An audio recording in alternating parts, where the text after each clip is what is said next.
الله أكبر الله أكبر الله أكبر الله أكبر لا إله إلا الله والله أكبر الله أكبر لله الحمد. أعوذ بالله من الشيطان الرجيم. بسم الله الرحمن الرحيم. رب اشرح لي صدري ويسر لي أمري واحلل عقدة من لساني يفقهوا قولي. সম্মানিত মুসলিয়ানে কেরাম, এলাকাবাসী, মা ও বোনেরা এবং আমাদের আলহারা মসজিদের মুসলিয়ানে কেরাম, আলহারা মাদ্রাসার অভিভাবক অভিভাবিকাবৃন্দ যারা আশেপাশে আছেন, সবাইকে জানাচ্ছি আমি পবিত্র ঈদ উল আজহার শুভেচ্ছা, মোবারকবাদ। সম্মানিত মুসলিয়ানে কেরাম, পবিত্র ঈদ উল আজহা সম্পর্কে আমাদের খতিব সাহেব অত্যন্ত প্রাণবন্ত, কোরআন হাদিসের দৃষ্টিতে অত্যন্ত সুন্দর উনি বক্তব্য রেখেছেন। প্রতি বছরই ঈদ উল আজহা আসার পরে আমরা বক্তব্যগুলো শুনি, কিন্তু এর মধ্যে আমাদের মধ্যে পরিবর্তন কি আছে? মুসলিয়ানে কেরাম, আমি ছোট্ট একটি কথা বলে বেশি সময় নিব না, আমাদের সময় শুরু হয়ে গেছে, আমি চলে শেষ করব। আমরা যারা পিতা আছি, একটু চিন্তা করে দেখেন, আমাদের সন্তানটাকে কেউ যদি অন্যায়ভাবে একটা থাপ্পড় দেয় বা কোনো কারণে একটা ঘুষি দেয়, আমাদের মধ্যে প্রতিক্রিয়াটা কেমন হয়? আমরা চাই সেই লোকটাকে পারলে মেরে ফেলি। আমার সন্তানের গায়ে হাত দিয়েছে, আমার সন্তানকে একটা থাপ্পড় দিয়েছে। আপনি চিন্তা করে দেখেন, হযরত ইব্রাহিম আলাইহিস সালাম ৮০-৮৫ বছর বয়সে ওনার সন্তান হযরত ইসমাঈল আলাইহিস সালাম, ওনার আর কোনো দ্বিতীয় সন্তান নেই। তখন পরবর্তীতে হযরত ইসহাক আলাইহিস সালামের জন্ম হয়েছে, কিন্তু হযরত ইসমাঈল আলাইহিস সালাম তখন ওনার কোনো সন্তান নাই।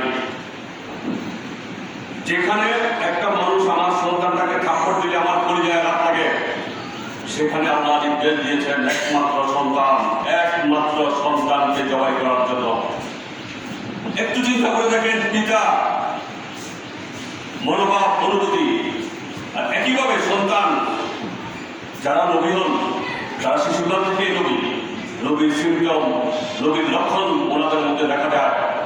কোরআন শরীফে আছে, আমাদের সচিব সাহেব হয়তো বলবেন সবাই আপনাদেরকে, হযরত ঈসা আলাইহিস সালাম যখন মা মরিয়মের গর্ভে জন্মগ্রহণ করেন পিতা ছাড়া, মা তো তখন কি জবাব দিবে? সমাজের কাছে মানুষের তাকে ধিক্কার দিচ্ছে।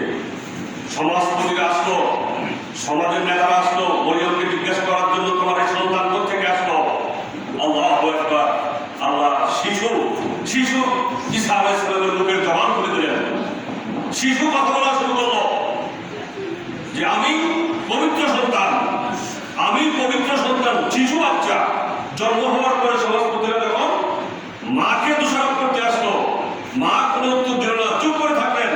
শিশু সন্তান জবাব দিলেন, ঈসা আলাইহিস সালাম উত্তর দিলেন যে আমি পবিত্র সন্তান, আমি পবিত্র। বুঝতে পেরেছেন নবীদের লক্ষণ? ইসমাঈল আলাইহিস সালাম তো নবী হয়েছিলেন, সেই লক্ষণ ওনার মধ্যে ছিল। আপনারা মনে করেন না যে ইসমাঈল আলাইহিস সালাম একেবারে শিশু ছিলেন। উনি মোটামুটি বুঝে হয়েছেন, বুঝ জ্ঞান সম্পন্ন হয়েছেন, এবং নবী তাদের জ্ঞান অনেক বেশি থাকে। পবিত্র কোরআনের আয়াত উল্লেখ করেছেন আমাদের খতিব সাহেব, যে যখন ইব্রাহিম আলাইহিস সালাম ইসমাঈল আলাইহিস সালামকে ডেকে বললেন যে আল্লাহর নির্দেশ, আল্লাহ বলছেন তোমাকে কোরবানি করার জন্য, কি জবাব দিচ্ছে? কোরআন শরীফে আসছে যে ইনশাআল্লাহ আমাকে ধৈর্যশীলদের মাঝে পাবেন। মানে যা বলছেন সেটাই করুন, আমাকে আপনি কোরবানি করবেন, আমি ধৈর্য ধারণ করবো। আমার গলা যখন ছুরি চালাবেন তখন আমি অধৈর্য হব না। এই কি ভাই দেখেন, এর মানে কি? আল্লাহর কথা, আল্লাহর আদেশ, আল্লাহর নির্দেশ আমাদেরকে অক্ষরে অক্ষরে পালন করতে হবে। পবিত্র কোরআনের প্রতিটি অক্ষর, প্রতিটি শব্দ বিশ্বাস করতে হবে এবং পালন করতে হবে। সুবিধার মতো এক জায়গায় কোরআনের কথা বললাম, আর এক জায়গায় গিয়ে কোরআন বিরোধী কাজ করলাম। মুনাফিকি, কমপ্লিট মুনাফিকি। এবং এই মুনাফিকের স্থান হচ্ছে জাহান্নামের সর্বনিম্ন স্তরে, এবং মুনাফিকেরা কখনোই জান্নাত চোখে দেখবে না। কি বলতে চাই? কারণ আমরা পাপী বান্দা, আমরা বিশ্বাস করি আমাদের মধ্যে মুনাফিকি নাই।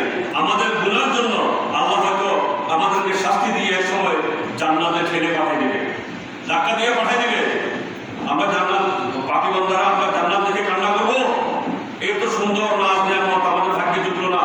তখন আমাদের এই শাস্তি ভোগ করার পরে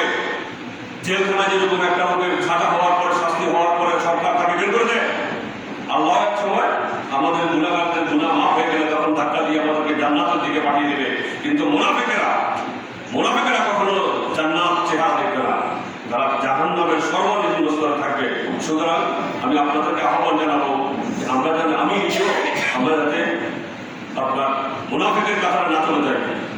মুনাফিকের যে কোনো সময় আমরা মুনাফিক হয়ে যেতে পারি, আমাদের ঈমান নষ্ট হয়ে যেতে পারে, সতর্ক থাকতে হবে।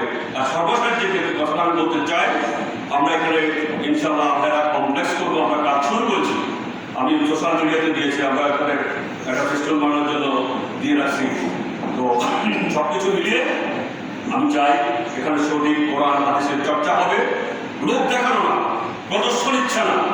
ওই যে আমাদের বিশাল কিছু আছে বড় বড় ইয়ে জানিয়ে মাইক বাজি ইয়ে জানিয়ে আমাদেরকে জানানো হবে।